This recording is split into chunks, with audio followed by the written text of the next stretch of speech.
It's amazing how behind the curtain, behind the scenes, people don't realize like so much of what we see in the public eye.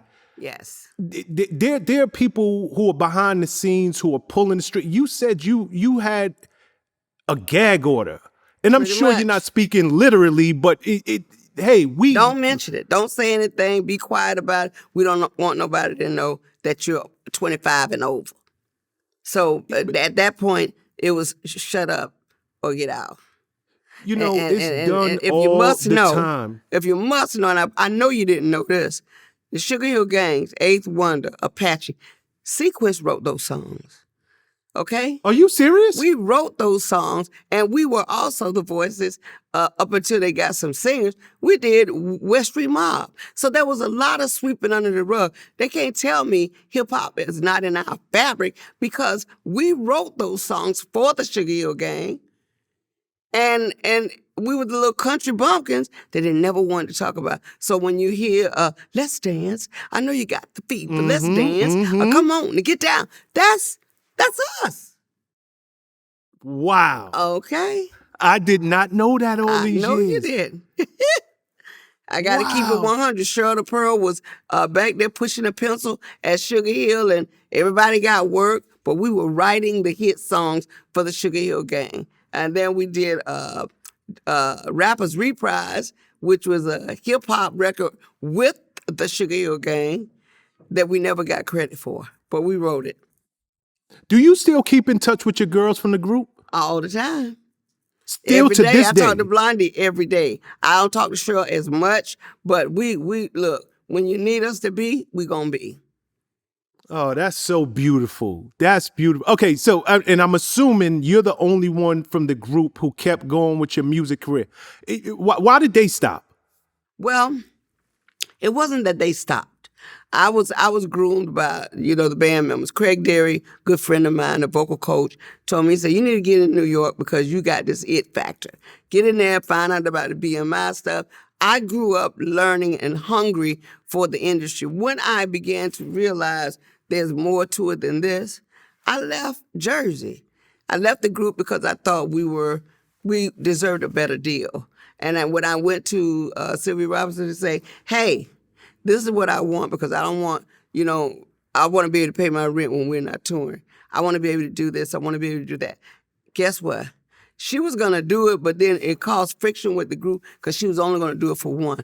I walked away from the group and I decided, let me go on out here and do solo. It wasn't that I didn't love my group. It was just that I wanted better for myself. And I was the youngest. So when I walked away, I walking away saying, either I'm going to make it, I'm going to sink, or I'm going to sail. And I ended up sailing. I was a songwriter, and I started growing from that aspect. And as time would have it, it proved me right. I ended up joining Lenny Kravitz for a tour. Of course, I've worked with the likes of Prince and so many other artists. And I'm just grateful that I followed my heart. The passion was, I'm a lion, and I'm going to roar. I love that. I love it. You said you followed your heart. Yes. What is your first love? Is it songwriting? Is it rapping? Or is it singing? My first love, believe it or not, is acting. Oh. But I made it, me and Jamie Foxx are like freaking frack. His first love was singing, but he made it as an actor. My first love was acting, but I made it as a singer. But if I had my way, I could say that writing was my first love because I loved writing poetry. And as it stands, I'm working on a poetry book. Blondie is also working on a book. There's a lot going on because there's more to meet the eye than just hip hop or soul music, You spoke, and you mentioned this earlier in passing, how so many of these huge records, the Dr. Dre, Keep Your Head Ringing, Bruno Mars, he had Record of the Year. Yes, everywhere. With Uptown Funk. Did you guys ever? We were the only ones that didn't get paid. Are you to this day? To this day. Everybody made a claim on that song for little or nothing, but we had the most obvious parts of the song. Even that Uptown Funk, Yes, I mean, yes. those lyrics, I mean, it just blew me away. Once again, it shows, and I can be honest, it helps if everybody supports you, but it looks kind of crazy when your own record label doesn't mention you're the first female rap group that they have over there. When your label mates don't say, yeah, Sequence was crazy, they was good. When, well, they wrote these songs. When you don't have the support of your peers, people overlook you because you're being overlooked. And it hurts us more because we didn't have the support. But when it was time for us to, be there, be the party track, be the ones in the background singing behind Grandmaster Flash and Furious 5, be the ones putting the vocals down for whoever, we were there, front and center, always. But now in the ninth hour, it's like we ain't giving them no props because they not from New York. It's so interesting because, I'm listening to you and you saying y'all the only ones who didn't get paid off of that record. We didn't. Uptown Funk, it is obvious. I mean, it's not even, there are literally parts of that song. Yes. That came directly from parts of your song. Like, sung the same exact way. Bruno Mars put it in one article. We couldn't find it when we went back to look for it, but he said it was inspired by the sequence. It has to be. And everybody knows Mark Ronson worked with Bruno on that album. Mm-hmm. Mark Ronson is a New York DJ, and he is definitely a historian of hip hop. Yes. So I know he was inspired. If it wasn't Bruno, it was definitely Mark. Mark, yes. And when we started to pursue it, it was like, hush, hurry up, don't say anything. I think they started looking for the intellectual properties and who owns this. And of course, with the exception of one of the Robinsons, everybody had died. A lot of the stuff got burnt up in the building, but people knew that was us. They knew it was ours.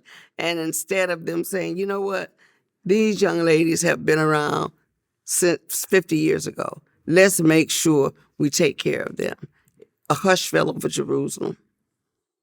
Wow. And so it's sad to see. Please tell me you got a little something from, another big record. We just mentioned Dr. Dre. This guy's a billionaire. Keep your head ringing. The whole world was had their head ringing to that record. Please tell me y'all got something from that. No, actually, when we did it, they did. Okay, mind you, we owned 93% of the record because Sylvia always took credit. I'm sorry, 33 1/3 each of the record. By the time Dr. Dre did Keep Your Heads Ringing, we had been reduced to 12% of the record.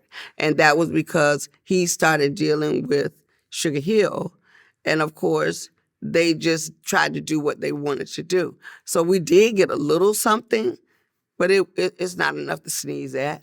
And it's just sad because they have basically taken advantage of us. They've not acknowledged us. They did Ode to Hip Hop a couple of years ago where they had all the females come to California. So, of course, I called up the people who was in charge and like, how are you guys going to do this? And Sequence not there. I'll tell you the most humiliating thing that they did. They waited until the day before the show to try to throw something together and bring us out there. When we got out there, they had all of the first female hip-hoppers walk down one red carpet, and they had a separate red carpet for us.